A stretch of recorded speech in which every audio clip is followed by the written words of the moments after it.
C'est très très bien écrit, 13. Et surtout, en 54 planches, on a l'impression qu'il y a le double.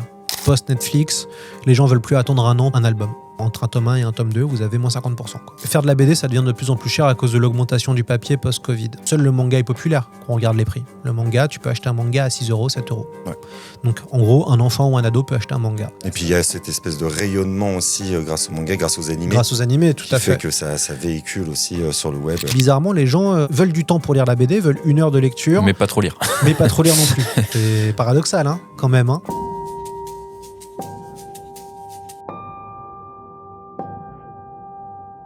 Bonjour et bienvenue sur Storyscope, le podcast qui explore le pouvoir des histoires et du storytelling. Je suis avec Damien. Bonjour Damien. Salut Kevin. On est ravis de vous retrouver pour un nouvel épisode. Vous pouvez écouter Storyscope sur toutes les plateformes ou regarder cette interview sur YouTube. Aujourd'hui, on va parler de bande dessinée avec toi, Lloyd Chéri. Bonjour Lloyd. Bonjour, merci de l'invitation les garçons. Merci d'être avec nous. Donc Lloyd, pour résumer brièvement ton parcours, tu as d'abord fait des études de cinéma à Paris 3, puis du journalisme. En tant que jeune diplômé, tu deviens pigiste en fait du Point Pop, où tu te différencies déjà à travers des articles sur la science-fiction, la fantasy et les cultures de l'imaginaire. Tu te distingues par une approche transversale du récit, attentive autant qu'aux œuvres qu'à leurs auteurs, qu'à leur mécanisme narratif. Mais le véritable tournant, en fait, dans ta carrière, c'est quand tu as monté un projet seul, qui s'appelle Tout sur Dune, où tu as été directeur d'ouvrage. C'est un MOOC qui a rencontré un franc succès à travers la France et qui est devenu une référence critique autour de l'œuvre de Frank Herbert. Dans la foulée, tu crées un podcast, c'est plus que de la SF, spécialisé, on l'aura compris, dans la science-fiction. Et depuis 2023, tu es rédacteur en chef adjoint de la revue mythique Métal Hurlant. Tu te mets aussi à l'épreuve dans le monde artistique. Tu as été notamment scénariste d'une bande dessinée, Vertigéo, qui a été mise en image par Amaury Bungen. Donc, on va parler de bande dessinée. La bande dessinée, c'est un média très intéressant par rapport à sa science de l'ellipse. Alors, qu'est-ce que l'ellipse ? C'est l'espace qu'il y a entre les images et où nous, on fait le lien intime, psychique, entre ce qui lit les cases qui nous permet de les lire et de lire toute une page. La bande dessinée a réussi à dompter l'ellipse et à créer une illusion du temps. Peux-tu nous expliquer comment ? En fait, alors pour un peu analyser l'histoire et le récit en bande dessinée, il faut revenir aussi aux origines de la bande dessinée, qui a été souvent, ça a commencé dans des magazines. Typiquement, Black et Mortimer, là, en fait, l'anniversaire du Secret de l'Espadon, qui est un classique. Il y avait une page, quoi. C'était publié en une page, et donc il y avait un épisode, il y avait une page par épisode.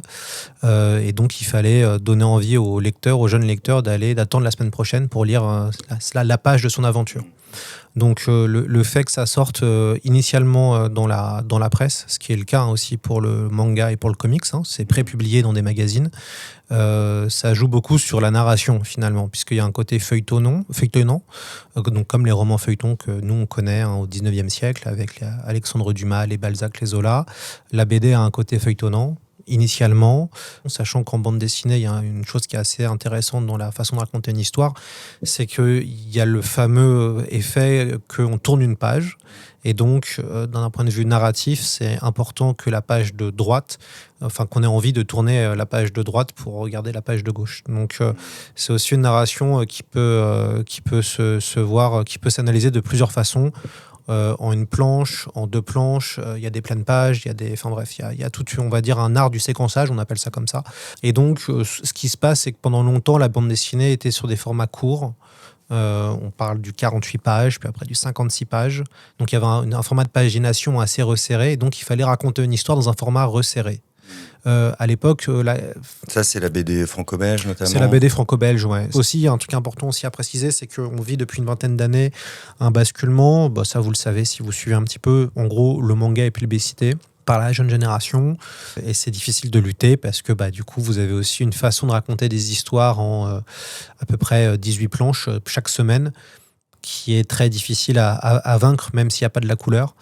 Sachant qu'un studio d'un mangaka, moi j'ai eu l'occasion d'en visiter pour Le Point, c'est un mangaka avec peut-être un scénariste et 5 assistants derrière pour l'aider sur les décors, les personnages, et surtout un éditeur, ce qu'on appelle un tonto, donc quelqu'un qui va s'occuper de une série en particulier, qui va suivre la série semaine après semaine, qui va aider à la narration, ce qui n'est pas le cas en France, où on a souvent des éditeurs qui, on va dire, vont gérer 40 albums à l'année. Et donc, le temps d'implication sur les albums sera évidemment différent en fonction de la priorité ou des enjeux. Le suivi n'est pas le même. Ouais, et ça joue. Ça joue notamment sur la question de raconter une histoire ou sur l'efficacité. Après, on va dire que le schéma est toujours le même. Ça veut dire que vous partez d'un scénario, puis après d'un storyboard, et puis après, vous passez au dessin et à la couleur. La phase la plus importante, c'est le storyboard. Parce que c'est là où vous voyez si votre récit fonctionne. L'important, pour qu'un récit fonctionne, il faut qu'une personne comprenne sans lire les bulles ce qui se passe dans l'action. Globalement, une bonne page, c'est que vous n'avez pas besoin de lire les bulles pour comprendre ce qui se passe. Lloyd, tu as écrit la bande dessinée Vertigéo, qui est une adaptation d'une nouvelle d'Emmanuel Delporte. Quand on fait une adaptation d'un médium à un autre, quel qu'il soit d'ailleurs, là c'est d'une nouvelle vers la bande dessinée, il faut faire des choix. Tu parlais d'information tout à l'heure, il faut restreindre, on ne peut pas tout mettre, il faut justement là supprimer des choses, faire des omissions, des ellipses. Comment tu as mené ce travail? Comment tu as fait ces choix? Alors Vertigéo, c'était une nouvelle de 35 pages. J'en ai fait un roman graphique de 135 pages, donc, avec Amaury Bungen. Donc oui, il a fallu faire des choix. La nouvelle était très visuelle. Vertigéo racontait que l'humanité était dans une tour, dans un monde post-apocalyptique. Et donc on suivait un ouvrier, un chef de chantier qui s'appelle Hugo. Et en fait, Hugo raconte son quotidien qui est de construire des immeubles, de construire des étages. Et du coup, des ouvriers construisent des étages à l'infini parce qu'il faut monter pour survivre. Et on était plongé dans un récit post-apo qui faisait penser à la Horde du Contrevent avec des séquences assez fortes d'ouvriers qui sont obligés de construire des étages alors que les conditions sont terribles, les conditions sont dangereuses. Les gens tombent, et en plus sont dominés par un état totalitaire et répressif, où si l'ouvrier ne va pas assez vite, il est jeté en fait dehors. Dans le vide ? Dans le vide. D'accord. Donc l'important dans ce genre de nouvelles a été de prendre les séquences fortes. On a gardé le scénario. Il y avait aussi quelque chose d'assez intéressant dans la nouvelle, c'est qu'il y avait un vrai... un cliffhanger avec la couleur. Donc globalement, la nouvelle, on était dans un monde noir et blanc, et à un moment donné, la couleur apparaît d'un point de vue narratif, quoi. Et ça, c'était hyper intéressant, parce que du coup, en bande dessinée, qui marche aussi avec le noir et blanc et la couleur, on pouvait aussi un peu s'amuser avec le dessinateur Amaury. Mais l'idée a été de garder les moments forts de la nouvelle, de garder la trame narrative, et puis après, ça a été d'ajouter des petites choses, d'ajouter des idées, d'ajouter des méchants, d'ajouter des personnages. Mais ça a été en fait... alors c'est une première BD pour moi, donc elle est correcte, mais elle est imparfaite. Donc ça, en plus j'ai eu de la chance, ça a bien marché, on en a vendu 10 000 exemplaires, ce qui est un très bon score.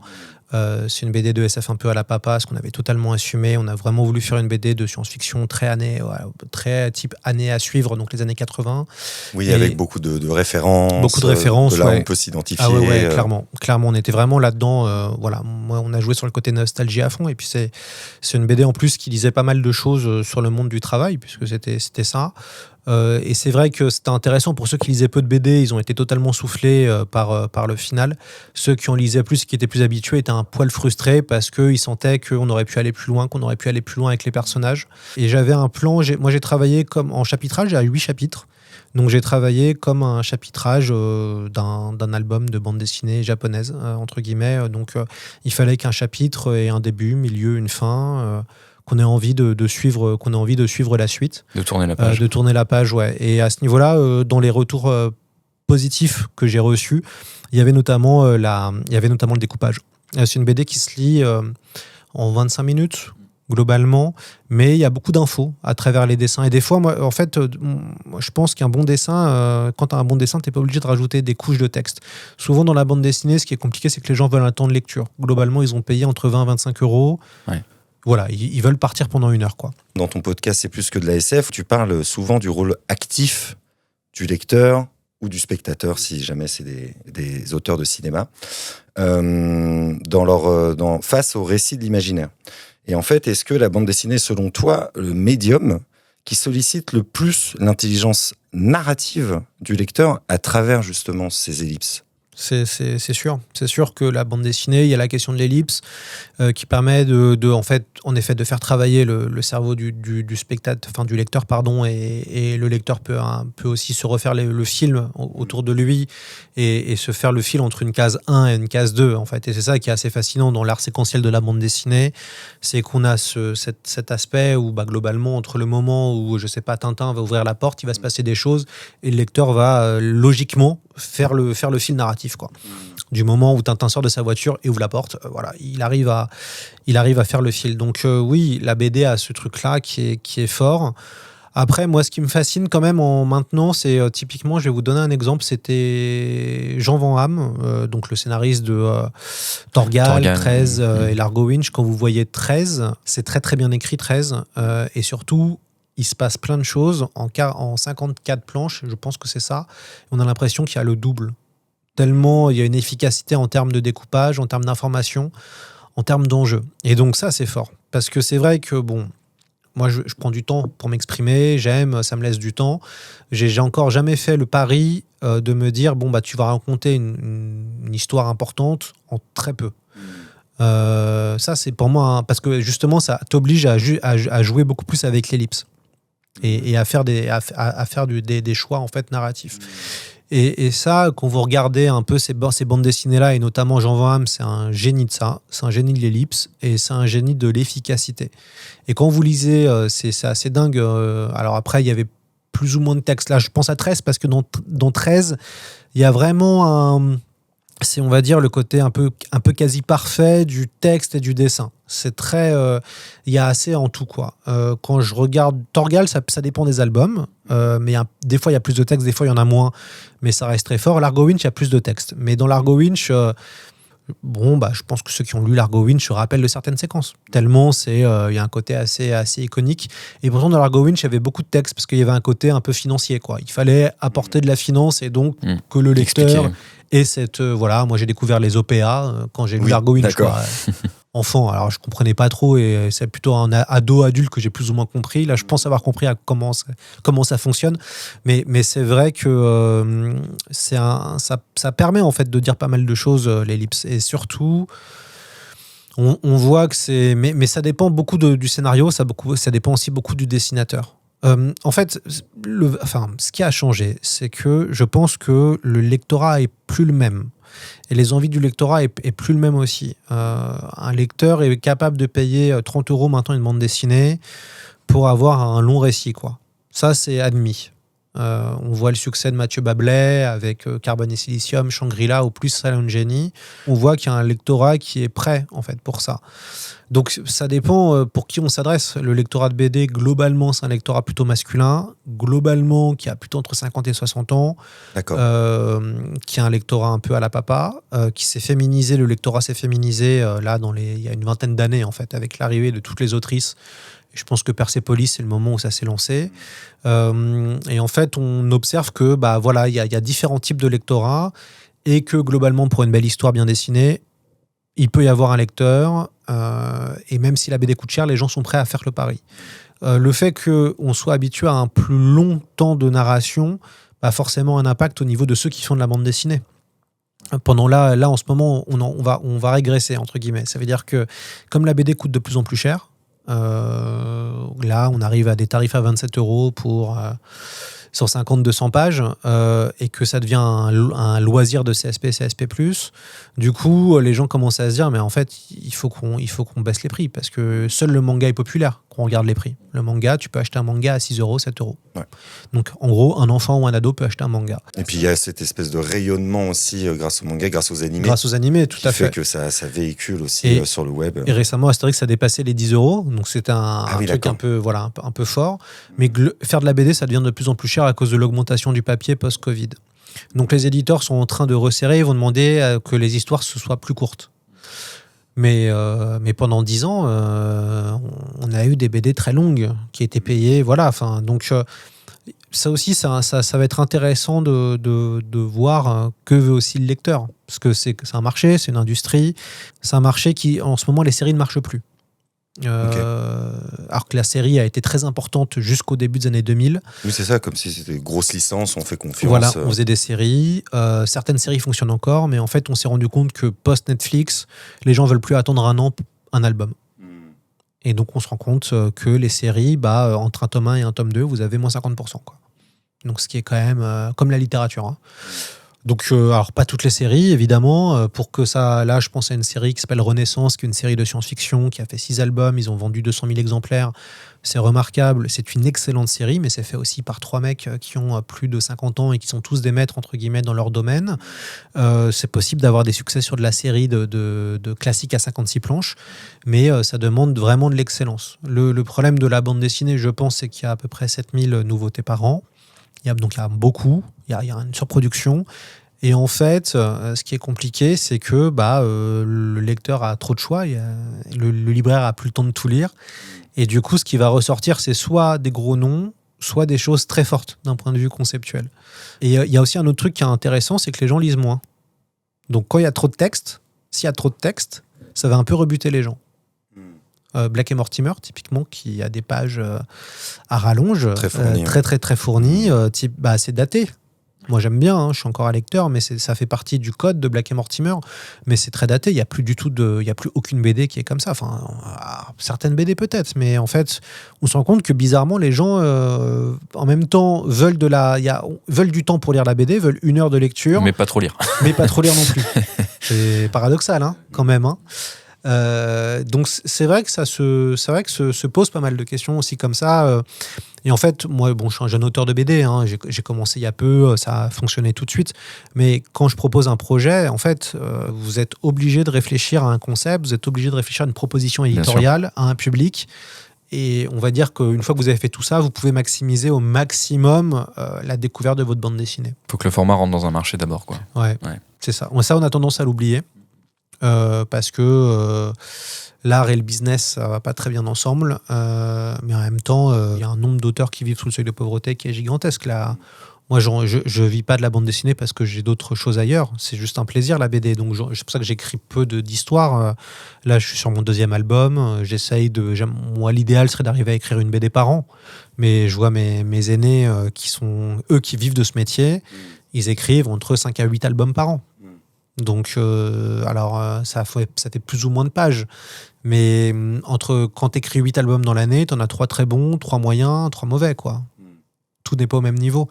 Puis comme le travail éditorial n'est pas forcément fait au même niveau chez tous les éditeurs, à un moment donné, quand vous avez écrit 40 ou 50 albums, on fait confiance et puis on dit, Vous êtes un routier de votre domaine. Ouais, c'est ça. Mais du coup, ça joue sur la qualité. Donc je pense que en tout cas, ce que j'observe sur la narration, c'est que les scénaristes ont disparu dans les années... Enfin, disparu. Les scénaristes étaient les stars de la bande dessinée jusque dans les années 90. L'arrivée des auteurs complets, donc des auteurs qui font tout, dessin et scénario, pour des questions aussi financières, a totalement un peu changé la donne. Hein. C'est un peu la politique des auteurs, comme pour le cinéma. Oui. Le réalisateur devient scénariste. Et là, il y a un renouveau du scénariste, actuellement. Parce que devant la telle masse, il faut quand même des gens qui savent un peu écrire pour arriver à faire des histoires qui se démarquent. Oui, puis c'est l'éternel débat, hein, mais que l'on soit réalisateur ou scénariste ou dessinateur et scénariste, c'est quand même des métiers totalement différents. Tout le monde n'est pas capé pour faire les deux. Pour faire les deux, c'est rare. Et pourtant, il y a peu de passerelles. Moi, c'est ça qui m'interroge, c'est qu'il y a peu de scénaristes de cinéma qui vont vers la bande dessinée. En fait, est-ce un appel en tout cas, après, c'est sûr qu'une BD, c'est payé. Enfin, un scénario de bande dessinée est payé entre 6 à 10 000 euros. À peu près, je suis vraiment une moyenne. Ça peut monter à plus, ça peut être moins, c'est plus compliqué. Mais ça peut être entre 5 à 10 000 euros. C'est sûr que c'est des tarifs qui sont moindres comparés à un scénario de cinéma. Mais par contre, ça fait une pige, ça peut faire une pige sympa qui permet de partir en vacances. Je dis ça comme ça. Des belles vacances. Des belles vacances, ouais. Justement, on parlait de comment ce média il se resserre, il évolue. Notamment, là, on parlait d'Ellipse. J'aimerais juste qu'on revienne un tout petit peu sur cette double page où aussi il y a un enjeu énorme, où j'ai l'impression que comme un éditeur qui va recevoir un roman va lire le premier paragraphe et va voir s'il continue. Cette double page, en fait, est-ce que tu pourrais nous expliquer un peu c'est quoi les règles implicites de la lecture de la double page, aussi quels en sont les codes et qu'est-ce qu'une double page doit raconter? Ça dépend de votre BD. Plus il y a de cases, plus des fois la narration peut être un peu compliquée, un peu étriquée. Moins il y a de cases, plus peut-être des fois c'est un peu plus simple. Moi j'aime bien, alors le comics américain aime bien entre 4 à 5 cases. La BD franco-belge va plutôt vers du 8-9 cases, on va dire. Après, quand il y en a 10 ou 14, c'est des fois un peu too much. Mais la double page, donc vous pouvez avoir une double page avec un espèce on appelle le gaufrier. Hein. Donc c'est chaque page a un gaufrier. En fonction du gaufrier, ça préfigure ça dit le nombre de cases. Et dans la double page, quand vous en avez une, souvent il y a très peu de cases pour laisser respirer. Donc le gaufrier, c'est le layout avec le nombre de cases qui sera... Oui, c'est ça, en fait, c'est un terme pour parler du séquençage de la BD. On peut parler du gaufrier, donc soit vous avez un gaufrier à 9, donc ça veut dire qu'il y a 9 cases dans votre planche. Si vous regardez The Nice House on the Lake, qui est un comics qui a beaucoup marqué, qui s'est écoulé, je pense, à plusieurs dizaines de milliers d'exemplaires, ce qui est vraiment un record pour un comics. À travers la France, tu veux dire? À travers la France, okay. À travers la France. C'est assez intéressant parce qu'il y a une façon d'avoir des doubles pages très intéressantes. Avec vraiment, c'est des vraies doubles pages avec un récit à l'horizontale. Donc, en fait, vous allez avoir un espèce de gaufrier qui tient vraiment sur 2 pages, quoi. Donc, c'est vraiment une narration sur 2 pages. Donc la double page, c'est ce qui est la lecture, quoi, de la bande dessinée, hein, c'est le b.a.-ba. Après, c'est comme tout, c'est d'arriver à faire en sorte de maintenir la tension, en fait, au niveau de votre lecteur. Ouais.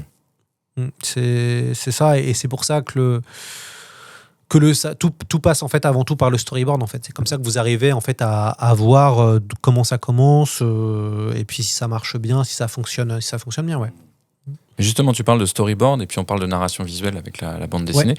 Qu'est-ce qu'elle a emprunté au cinéma, la bande dessinée, et vice-versa aussi, peut-être? Qu'est-ce que le cinéma a emprunté à la bande dessinée? Ce que je peux dire, c'est que pour ce que je connais moi, parce que il faudrait demander il y a d'ailleurs, en fait, c'est marrant, il y a un livre qui vient de sortir qui a été dirigé par Xavier Kawatopor sur la bande dessinée et le cinéma d'animation, justement. Okay. Et donc il y a tout un travail autour de ça.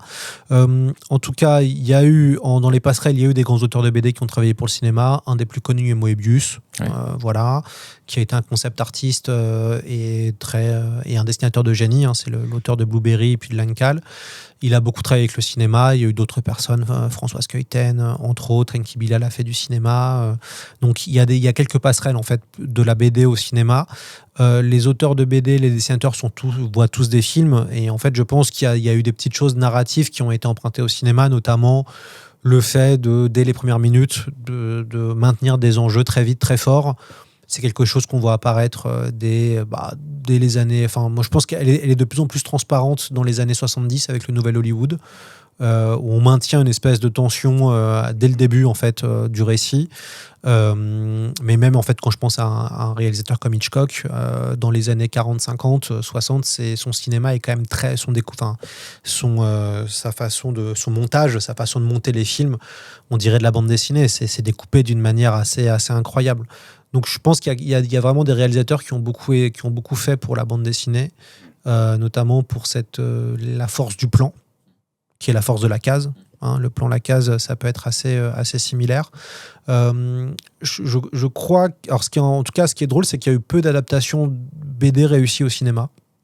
Ça, on voit qu'à chaque fois, c'est compliqué. Toujours difficile, le cross-média, que ce soit dans le jeu vidéo, la bande dessinée. C'est drôle, c'est compliqué, même Tintin, hein, il y a une adaptation en animation quand même assez premium, voilà, qui est, mais bon, quand vous voyez, enfin moi ça me fait un peu ni chaud ni froid finalement, donc c'est pas évident, je trouve, l'adaptation de BD à cinéma, même si des fois il peut y avoir de bonnes surprises. Mais les deux, en fait, maintenant, est-ce que le cinéma, je pense que le cinéma s'est beaucoup inspiré de la bande dessinée, notamment de science-fiction.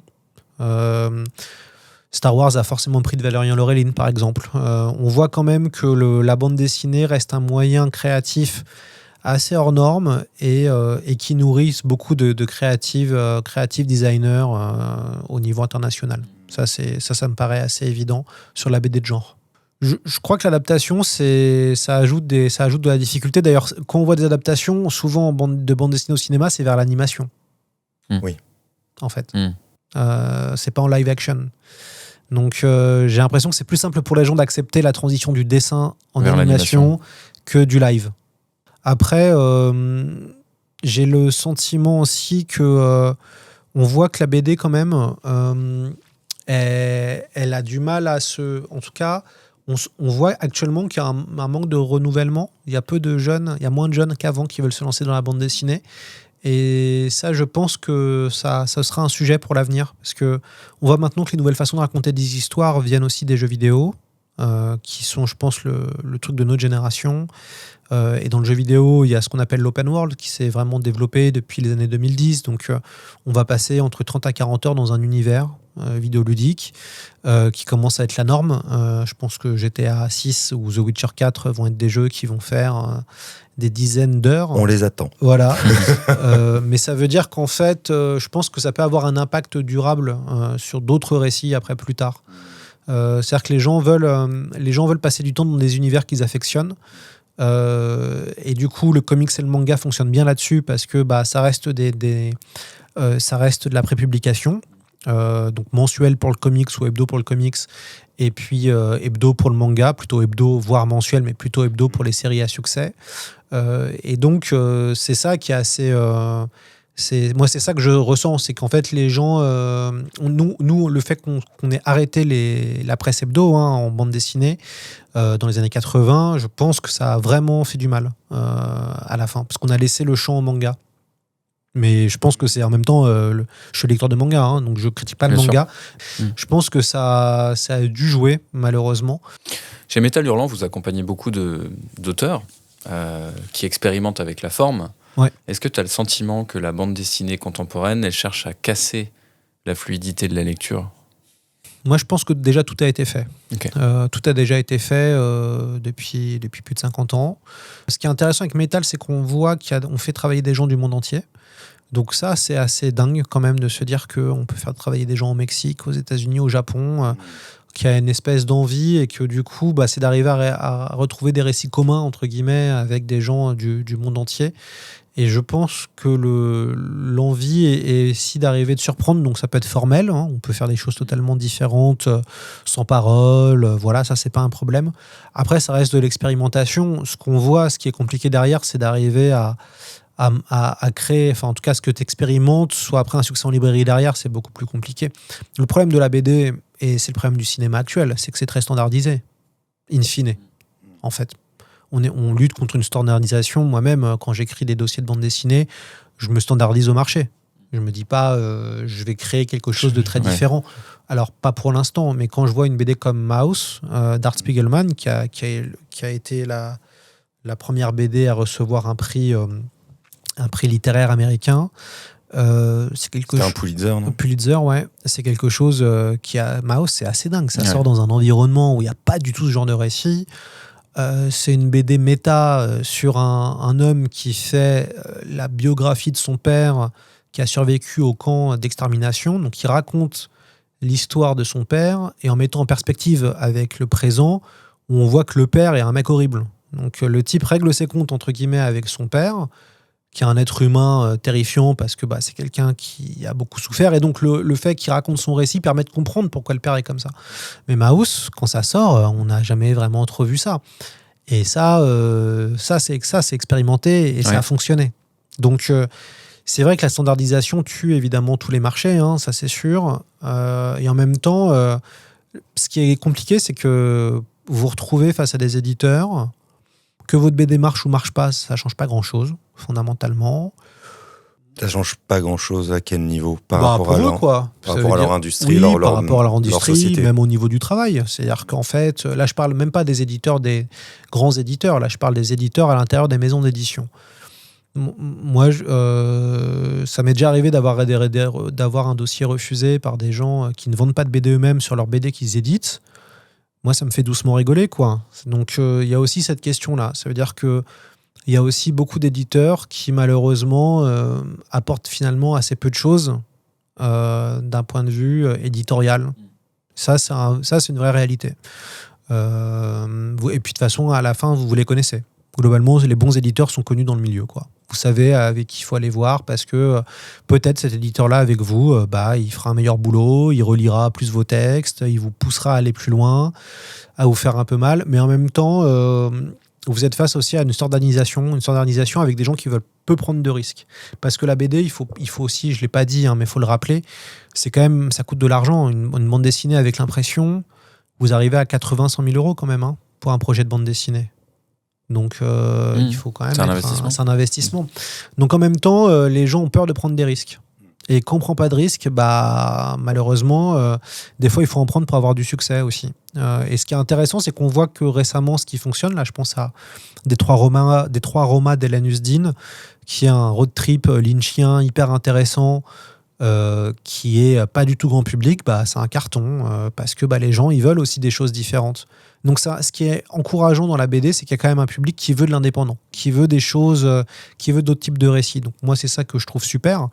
Mais c'est vrai que quand vous êtes un jeune auteur et que vous vous lancez dans ce milieu, dans ce marché, faut aussi choisir ses combats, choisir ses dessinateurs. Ouais. Mais après, moi, je reste assez optimiste dans le fait que pour l'instant, en tout cas, de ma génération, il y aura toujours des lecteurs. On verra pour ceux qui pour les après. Justement, comme on parle de standardisation, mais aussi d'évolution avec le numérique notamment. Maintenant aussi, on lit les bandes dessinées avec le scrolling. C'est quand même un autre rapport. Et est-ce que tu penses que cette disparition progressive, en tout cas cette évolution physique, impacte en fait le langage de la bande dessinée, vu que dans le scroll, on peut lire case par case. Moi, je vois ça dans le métro, souvent, je vois plein de jeunes, ils scrollent et en fait, c'est une case après l'autre. Mais donc, ils ont des pleines pages à chaque fois. Et est-ce que tu penses que c'est une simple évolution ou une révolution aussi dans les codes de lecture ? Alors, c'est hyper intéressant. C'est surtout la Corée qui a développé la BD numérique.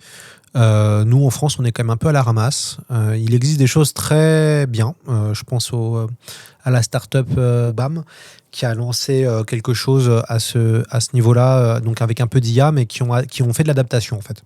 Okay. Qui adaptent des BD en format scroll.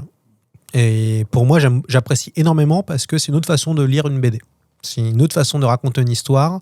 Mais pour l'instant, on est plutôt sur de la narration, du webtoon vraiment... qui a été pensé comme du webtoon. Il y en a finalement assez peu chez nous. Il y a eu des choses qui ont fonctionné, mais c'est vrai que pour l'instant, les éditeurs ne vont pas là-dessus. Ils ne vont pas là-dessus parce que ça sera toujours plus rentable de vendre du papier. Oui, c'est ça, le modèle économique n'est pas forcément très... le modèle économique est beaucoup moins intéressant pour un éditeur que... Voilà. Donc nous, on freine un peu des cas de fer et c'est pour ça qu'on n'est pas allé là-dessus. Et parce que c'est peu rentable, en fait. C'est peu rentable, ça veut dire que globalement, vous devez... On a essayé avec la BD Instagram, il y a eu des choses à l'époque d'Instagram, quand Instagram a commencé, on a tenté des BD numériques, il y a eu l'aventure du professeur Cyclope, il y a eu pas mal d'expérimentations en fait déjà. Mais on voit que si l'industrie ne veut pas y aller, ça n'ira pas. Et tu penses que dans les modes de consommation, il va y avoir deux camps ou c'est quelque chose qui va progressivement se faire... Pour l'instant, je pense que le papier est encore très fort. Tant que, regarde le manga. Tant que les jeunes lisent du manga, du papier, ils sont prêts à payer du papier. En plus, c'est du noir et blanc. La qualité du papier n'est pas non plus incroyable. Donc non, je pense qu'en France, on a un truc sur le papier qui est très très fort comparé à d'autres pays. On a un amour de l'objet aussi. Il y a un amour de l'objet. Ça, c'est très important pour nous. En tout cas, moi, c'est vrai que ça m'intéresserait un jour de faire ce genre de faire du webtoon en fait. En bande dessinée pour téléphone, mais c'est vrai qu'il y a peu de marché. Il y a pas beaucoup de marché. En ce moment, la tendance est de publier des gens qui vont faire de la BD Instagram. En ce moment, il y a beaucoup de BD sur Instagram. Il y a plein de gens qui racontent leur vie, c'est souvent de l'autobio. C'est assez rigolo. Des concepts philosophiques aussi qui sont traduits. C'est assez marrant, c'est rigolo. Moi, je trouve ça sympa et voilà. Mais ça permet de percer. y a des gens qui ont été publiés, bien sûr.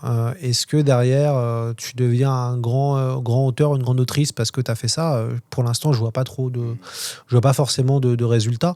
En tout cas, ça permet de débuter, ça c'est sûr. Mais c'est vrai que le dessin, ça reste aussi avant tout une technique, quoi. Donc, l'arrivée de l'IA, je pense, va poser de vraies questions. C'est un boost pour plein de choses, l'IA. Pour le dessin, on voit que ça commence à être utilisé. Après, j'ai le sentiment que les gens veulent encore des vrais humains derrière leur bande dessinée.